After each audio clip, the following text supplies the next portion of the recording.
ഗുണമേന്മയിൽ number 1 വിദേശ നിർമ്മിത TV, DVD player, home theatre, digital ക്യാമറകൾ, വീടിനകവും പുറവും മനോഹരമാക്കും അലങ്കാര വസ്തുക്കൾ, ലോകോത്തര branded perfumes and cosmetics, imported toys, packed food products, കൂടാതെ ട്രാവൽ ബാഗുകൾ, വാച്ചുകൾ തുടങ്ങി ഒട്ടനവധി ഗൾഫ് ഐറ്റംസുകൾ, വിസ്മയിപ്പിക്കും വിദേശ വസ്തുക്കൾ വന്നടയുന്നു വിളിപ്പാടകലെ Gulf hyper market, Downhill, Malappuram.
ഇത് മലപ്പുറം.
പടയോട്ടങ്ങളുടെയും സംഘട്ടനങ്ങളുടെയും നീണ്ട കഥകൾ അയവിറക്കാനുള്ള ഈ കൊച്ചു പ്രദേശത്തേക്ക് കുടിയേറ്റങ്ങൾ നടന്നുകൊണ്ടേയിരിക്കുകയാണ്.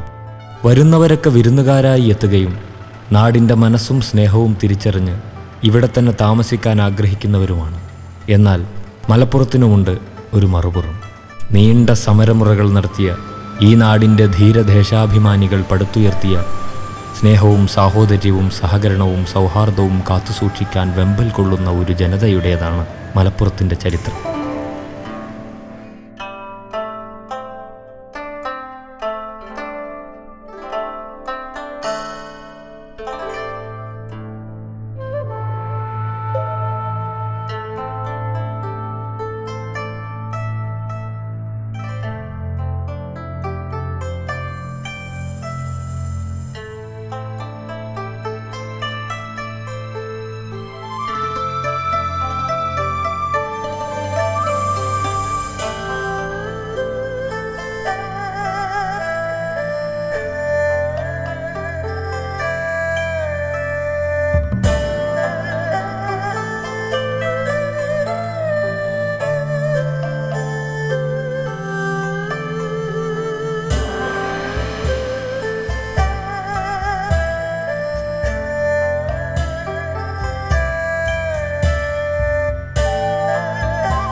പീഡനങ്ങളും അക്രമങ്ങളും ഭീഷണികളും വില പോവാതെ അവസാനം നാടുവിട്ട ബ്രിട്ടീഷുകാരനറിയാം മലപ്പുറത്തിൻ്റെ മനസ്സ്. പേര് സൂചിപ്പിക്കും പോലെ മലകളും കുന്നുകളും നിറഞ്ഞ പ്രദേശമാണ് മലപ്പുറം.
തിരൂരങ്ങാടി പള്ളിയിലേക്ക് ജുമുഅ നമസ്കാരത്തിന് നടന്നു പോകേണ്ടിയിരുന്ന മാപ്പിളമാരെ തിരൂരങ്ങാടിക്കാർ വിളിച്ചതായിരിക്കണം മലയുടെ അപ്പുറക്കാർ.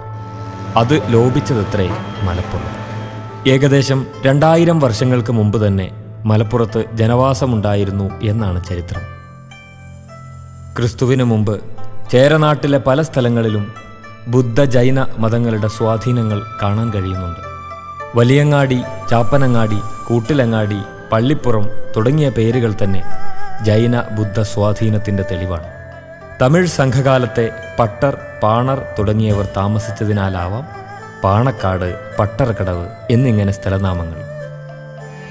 കോട്ടപ്പടി, മൂന്നാംപടി, കോട്ടക്കുന്ന് മുതലായവ സാമൂതിരി രാജാവിൻ്റെ മാടമ്പിയായ പാറനമ്പിയുമായി ബന്ധപ്പെട്ട് കിടക്കുന്നു. മണ്ണൂർ എന്നായിരുന്നു കോട്ടപ്പടിയുടെ പഴയ പേര്. ബുദ്ധ ജൈന സ്വാധീനത്തിൻ്റെ ഒന്നാന്തരം ഉദാഹരണമാണ് മലപ്പുറത്ത് നിന്നും 6 കിലോമീറ്റർ അകലെ സ്ഥിതി ചെയ്യുന്ന ഊരകം മല. ഏകദേശം 1500 വർഷം പഴക്കമുള്ള ഒരു ക്ഷേത്രം ഇന്നും അവിടെയുണ്ട്.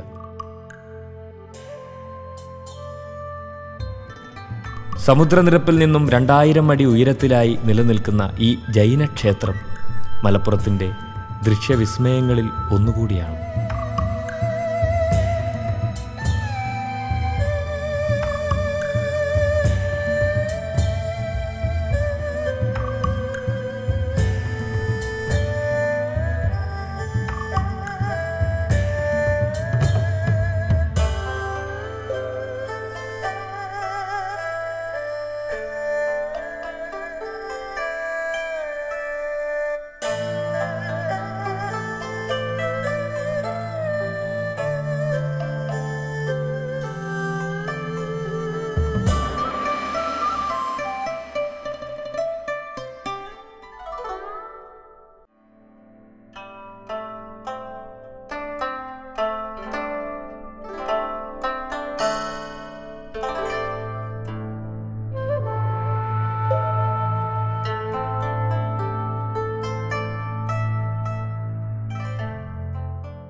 എന്നാൽ 16-ാം നൂറ്റാണ്ടിലാണ് മുസ്ലിങ്ങൾ മലപ്പുറത്ത് കുടിയേറ്റം നടത്തിയത് എന്ന് ചില ചരിത്രങ്ങളിൽ രേഖപ്പെട്ട് കിടക്കുന്നുണ്ട്. മലപ്പുറത്ത് നടന്ന സംഘട്ടനങ്ങളിൽ മലപ്പുറം പടക്കാണ് ചരിത്രത്തിൽ പ്രമുഖ സ്ഥാനം. സാമൂതിരി രാജാവിൻ്റെ മാടമ്പിയായ പാറനമ്പിയുടെ തെറ്റിദ്ധാരണയിൽ നിന്നും ഉണ്ടായതാണ് മലപ്പുറം പട. നാടുവാഴിയായ നമ്പിയും വെള്ളാട്ടിരി രാജാവും തമ്മിൽ യുദ്ധം നടന്നപ്പോൾ പ്രദേശത്തെ മുസ്ലിങ്ങൾ നമ്പിയെ അകമഴിഞ്ഞ് സഹായിച്ചു. മങ്കരത്തൊടിക, തോരപ്പ വീട്, നരിപ്പറ്റ വീട്, ചാലാട്ടുകാർ തുടങ്ങിയവരെല്ലാം നമ്പിയെ സഹായിച്ച് അങ്ങനെയാണ് നമ്പി വിജയിച്ചത്. മുസ്ലിങ്ങൾക്ക് സമ്മാനം എന്ന നിലക്ക് മലപ്പുറത്ത് ഇഷ്ടമുള്ള സ്ഥലത്ത് പള്ളി നിർമ്മിക്കാനും ഒരു ഗ്രാമം ഉണ്ടാക്കാനും നമ്പി തീരുമാനമെടുത്തു. അതിനുള്ള ചെലവെല്ലാം അദ്ദേഹമാണ് വഹിച്ചത്. അങ്ങനെ 1731 അവിടെ ഒരു പള്ളി നിർമ്മിക്കുകയുണ്ടായി. പ്രൗഢമായ അന്തസ്സുള്ള ഒരു പള്ളി.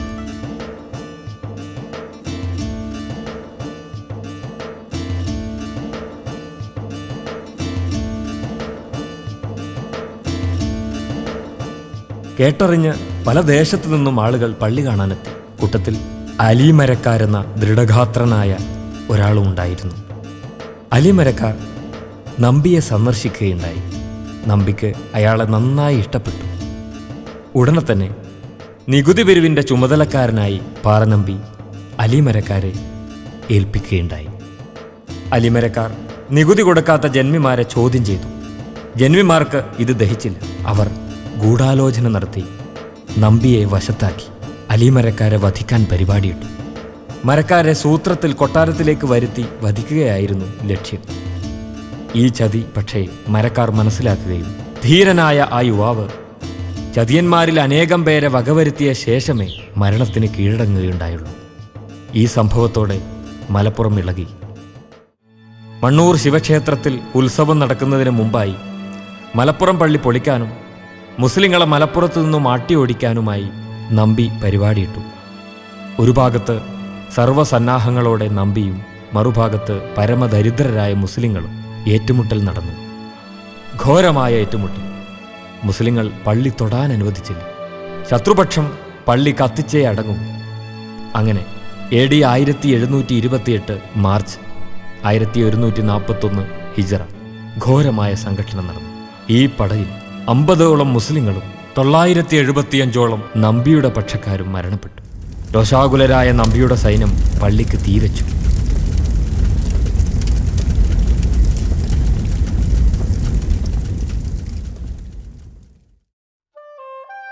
കുറച്ച് ദിവസം കഴിഞ്ഞു. നമ്പിയുടെ കൊട്ടാരത്തിൽ കുടുംബത്തിലും പകർച്ചവ്യാധിയും കൂട്ടമരണവും നടക്കുകയുണ്ടായി.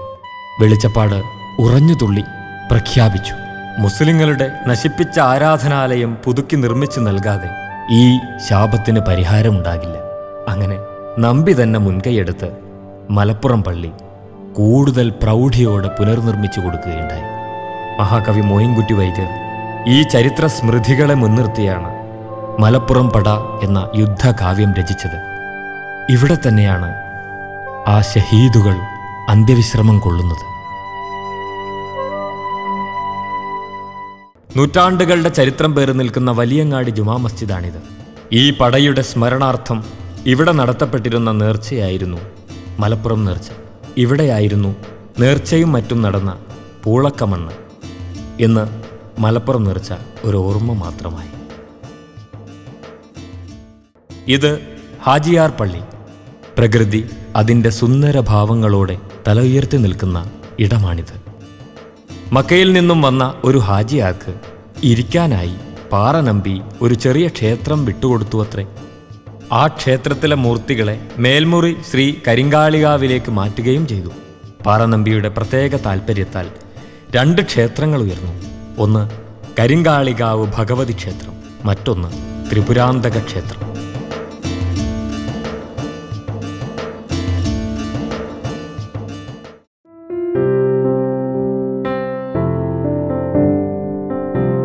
മലപ്പുറത്തെ ഏറ്റവും പഴക്കം ചെന്ന സ്കൂളാണിത്. മദ്രാസ് സംസ്ഥാനമായിരുന്ന കാലത്ത് സംസ്ഥാനത്തെ ഏക റെസിഡൻഷ്യൽ സ്കൂളാണിത്. മലപ്പുറം മുസ്ലിം സ്കൂൾ എന്ന പേരിൽ ഈ സ്കൂൾ പ്രവർത്തിക്കുകയും 500ഓളം കുട്ടികൾ താമസിച്ച് പഠിക്കുകയും ചെയ്തിരുന്നു.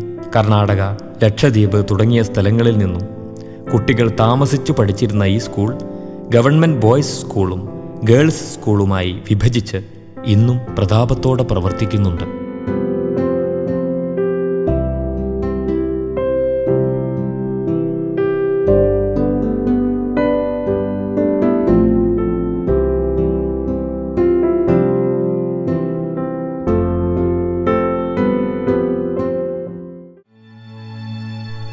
ഇതാണ് MSP ക്യാമ്പ്.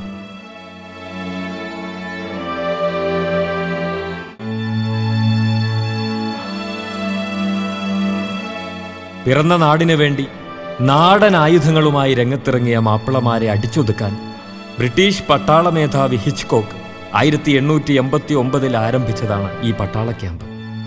എത്ര മാപ്പിള പോരാളികളെ ക്രൂരമായി പീഡിപ്പിച്ചു! ഇതിൻ്റെ ചുവരുകൾക്ക് ആ കഥകൾ മുഴുവനും അറിയാം. ഈ പീഡനങ്ങളുടെ തുടർച്ചയായി പെരുമ്പറമ്പിൽ 1927 ഒരു ഫയറിംഗ് റേഞ്ച് കൂടി നിർമ്മിച്ചിട്ടുണ്ട്. മേൽമുറിക്കാരെ ഒതുക്കാൻ വേണ്ടി മാത്രമായിരുന്നു പെരുമ്പറമ്പിലെ ക്യാമ്പ് എന്ന് ഒരു വേള നമുക്ക് ചിന്തിക്കാവുന്നതാണ്. ഇന്ന് MSP നാടിൻ്റെ കൂട്ടുകാരനാണ്.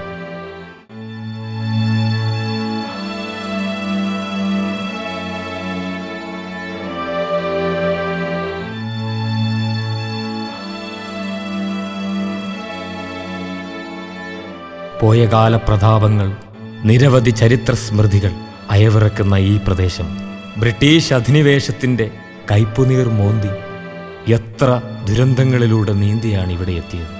കൊള്ളയും കൊലയും മാത്രമല്ല, പീഡനങ്ങളുടെ നീണ്ട കഥകൾ ഇവിടെ സമ്മേളിച്ചിരുന്നു. കോട്ടപ്പടിയിലെ രജിസ്ട്രാർ ഓഫീസ് ബ്രിട്ടീഷുകാരുടെ സംഭാവനയത്രേ. 1886 അത് നിർമ്മിച്ചത്. ആലത്തൂർ പള്ളിയുടെ ആധാരത്തിൽ അങ്ങനെ കാണുന്നു.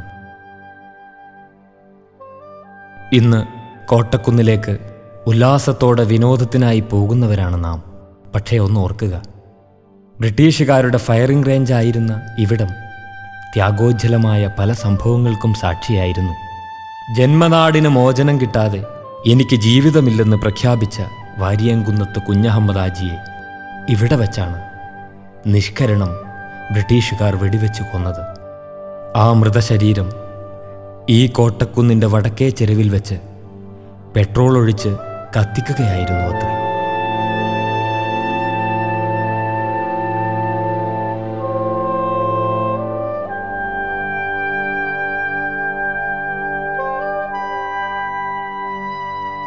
അധിനിവേശ വിരുദ്ധ സമരനായകൻ കൊന്നാര തങ്ങൾക്കും ഇതേ ചെരുവിൽ വെച്ച് ബ്രിട്ടീഷ് കാപാലികരുടെ കൈകളാൽ മരണമേൽക്കേണ്ടി വന്നു.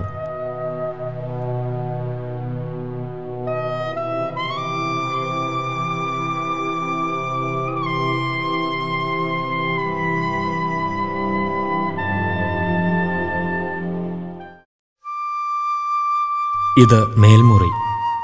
നെഞ്ചൂക്കിൻ്റെയും ശൗര്യത്തിൻ്റെയും ആണത്തത്തിൻ്റെയും ധീരകഥകൾ മുഴക്കാനുണ്ട് മേൽമുറിക്കാർക്ക്.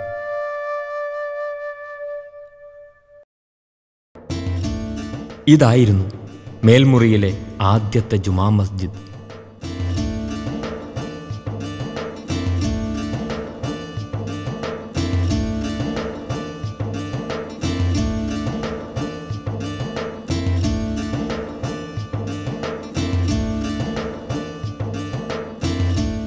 ഇവിടെ സ്വാതന്ത്ര്യ സമരനായകൻ ആലി മുസ്ലിയാർ ദർസ് നടത്തിയതിനാലാവണം മേൽമുറിക്കാർക്ക് സ്വാതന്ത്ര്യ സമരത്തിന് ആവേശം കൂടിയത്. 1886 ആലത്തൂർ പടിയിൽ ഒരു മസ്ജിദ് വന്നതോടെ ജനങ്ങൾക്ക് ആവേശമായി മാറി. ദീനീ ചൈതന്യം നിലനിർത്താൻ ദർസുകളും മറ്റും മേൽമുറിയിൽ സജീവമായി. നിരവധി പണ്ഡിതർക്കും മേൽമുറി ജന്മം നൽകിയിട്ടുണ്ട്.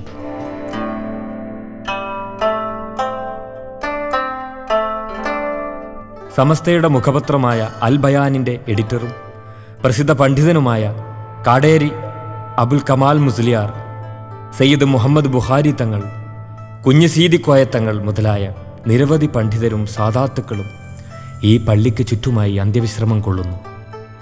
ബൈത്താൻ കുടുംബത്തിൽപ്പെട്ട പല പ്രമുഖരും ഈ പള്ളിയുമായി അഭേദ്യ ബന്ധമുള്ളവരായിരുന്നു. ഇന്ന് മേൽമുറിയിൽ തന്നെ നിരവധി ദർസുകൾ, മദ്രസകൾ, സ്കൂളുകൾ, അറബിക് കോളേജ്, ബി.എഡ് സെന്റർ, യതീംഖാന തുടങ്ങി നിരവധി വിദ്യാഭ്യാസ സ്ഥാപനങ്ങൾ തലയെടുപ്പോടെ നിൽക്കുന്നു.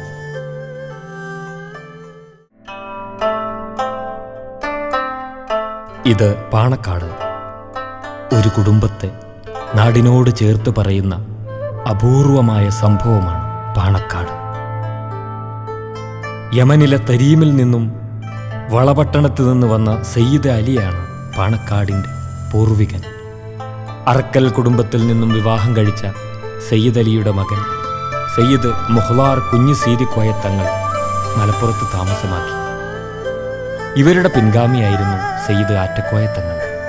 ഇവർക്ക് ശേഷം കാരണവരായ സയ്യിദ് മുഹമ്മദ് കുഞ്ഞിക്കോയ തങ്ങളാണ് പാണക്കാട് കൊടപ്പനക്കൽ തറവാട് പണി കഴിപ്പിച്ചത്.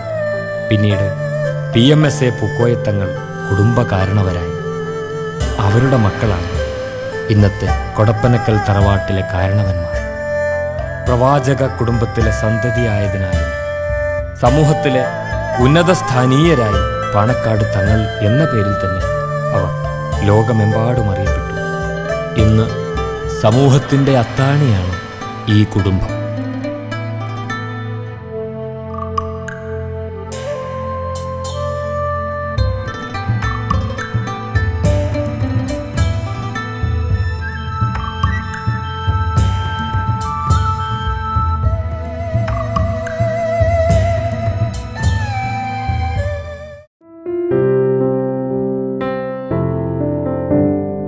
മലപ്പുറത്തിൻ്റെ പൈതൃകം സ്വാതന്ത്ര്യ സമരത്തിലും സ്നേഹ സാഹോദര്യത്തിലും മാത്രം ഒതുങ്ങുന്നില്ല.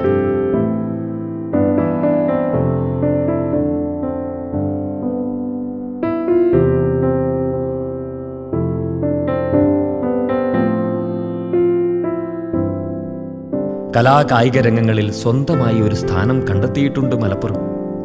കുന്നുകളും പാടങ്ങളും നിറഞ്ഞ ഇവിടെ ഫുട്ബോൾ എന്നും ഹരമായിരുന്നു. വെള്ളക്കാരൻ്റെ ബൂട്ടിട്ട കാലുകൾക്കിടയിൽ നഗ്നപാതനായി ഒന്നുമറിയാതെ ഓടിക്കളിച്ച മലപ്പുറത്തുകാരൻ ഫുട്ബോളിൽ വെള്ളക്കാരനെ വെല്ലുന്ന രീതിയിൽ ജനശ്രദ്ധയാകർഷിച്ചു. കൊയ്ത്ത് കഴിഞ്ഞ പാടങ്ങളിൽ അങ്ങനെയാണ് ശീലപ്പന്തു കളിച്ച് വളർന്ന ഫുട്ബോളർമാർ പിന്നീട് പ്രശസ്തരായിത്തീർന്നത്. ഇരുമ്പൻ മെയ്തീൻകുട്ടി, ഇന്റർനാഷണൽ എന്ന പേരിൽ പ്രസിദ്ധനായ പന്തലകത്ത് മെയ്തീൻകുട്ടി, മലപ്പുറം അസീസ്, ആലിക്കുട്ടി, അയമു, കക്കാടൻ അബൂബക്കർ, മഞ്ഞക്കണ്ടൻ അബൂബക്കർ സീനിയർ തുടങ്ങി ഫിഫ ലൈൻസ്മാൻ ഹക്കീം വരെയുള്ളവർ മലപ്പുറത്തിൻ്റെ സംഭാവനയത്രേ.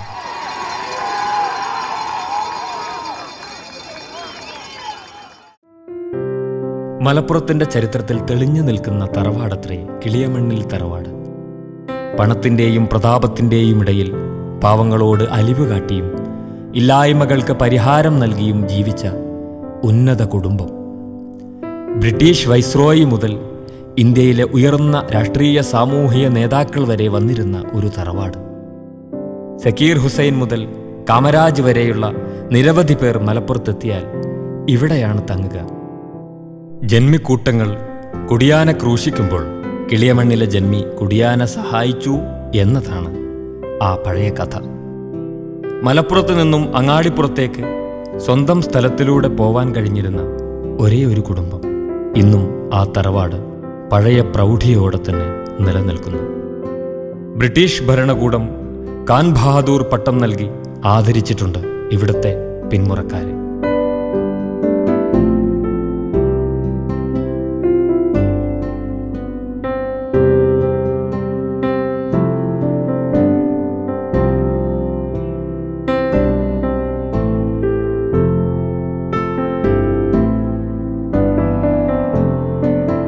കാലത്തിൻ്റെ ഒഴുക്കിൽ മലപ്പുറത്തെ ഈ തറവാട് ഇന്നും സ്മരണകളുമായി നിലനിൽക്കുന്നു.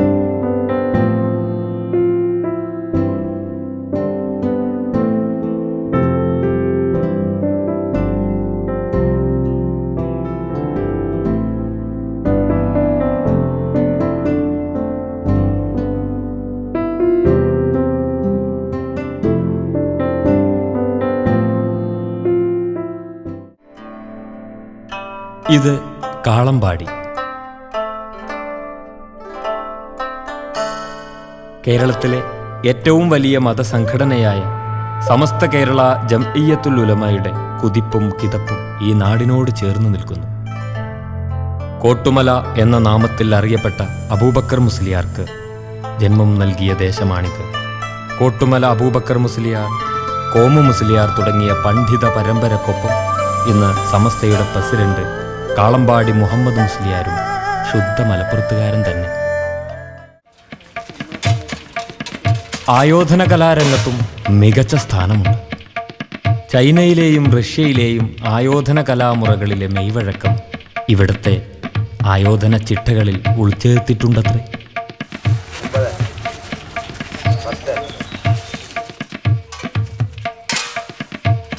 ആയോധന കല പഠിക്കാൻ ഇപ്പോഴും കുട്ടികൾ സന്നദ്ധരായി എത്തുന്നു എന്നത് കളരി ഗുരുക്കന്മാർക്ക് സന്തോഷം നൽകുന്നു. മലപ്പുറത്തിൻ്റെ ഉഷിരും ശൗര്യവും നഷ്ടപ്പെട്ടുകൊണ്ടിരിക്കുമ്പോഴും പഴയ കളരി പാരമ്പര്യം തനിമയോടെ നിലനിർത്താൻ ഇന്നും ഇവിടെ കളരി ഗുരുക്കന്മാരും ഉസ്താദുമാരുമുണ്ട്. പാരമ്പര്യമായി സിദ്ധിച്ച കളരിമുറകൾ പുതുതലമുറയിലേക്ക് എത്തിക്കാൻ മലപ്പുറത്തുകാർ ഇന്നും പരിശ്രമിക്കുന്നു.